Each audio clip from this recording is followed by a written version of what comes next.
వార్తలను నమ్మొద్దని మంత్రి రాంప్రసాద్ రెడ్డి విజ్ఞప్తి చేశారు.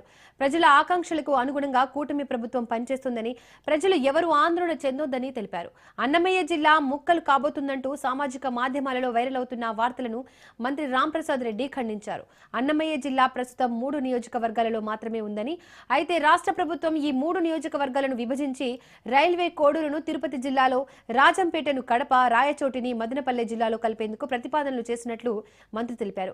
ఈ నెల 29న జరగనున్న కేబినెట్ భేటీలో కొత్త జిల్లాలపై సమీక్షించనున్నారని అన్నారు.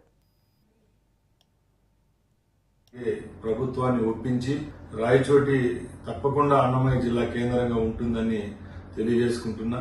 ఎవరు ఎక్కడ అసహనం వ్యక్తం చేయొద్దండి. తప్పకుండా ఇది ప్రజల కోసం పనిచేసే ప్రభుత్వం. 4 పర్యాయాలు ఇక్కడ తెలుగుదేశం పార్టీ గెలవలేదు. ఈసారి మన ప్రభుత్వం మీద, అలాగే గౌరవ ముఖ్యమంత్రి చంద్రబాబు నాయుడు గారి మీద నమ్మకంతో ఈ స్థానాన్ని కైవసం చేసుకోవడం జరిగింది. అది మీ అందరికీ తెలుసు. మీరందరూ ఈ ప్రభుత్వం మీద, నా మీద, ముఖ్యమంత్రి గారి మీద పెట్టిన నమ్మకాన్ని ఒమ్ము చేయకుండా తప్పకుండా ఈ నిర్ణయాన్ని వెనుక తీసుకునే విధంగా చర్యలు తీసుకుంటాం. నేను ఒకటే చెప్తున్నా, ఇది తుది నిర్ణయం కాదు, ఇంకా టైం ఉంది. తప్పకుండా ముఖ్యమంత్రి గారిని ఒప్పించి రాయచోటిని జిల్లా కేంద్రంగా, అన్నమయ్య జిల్లా కేంద్రంగా ఉండే విధంగా చేసేదానికి నా సాయశక్తులా ప్రయత్నిస్తారని తెలియజేసుకుంటున్నాను.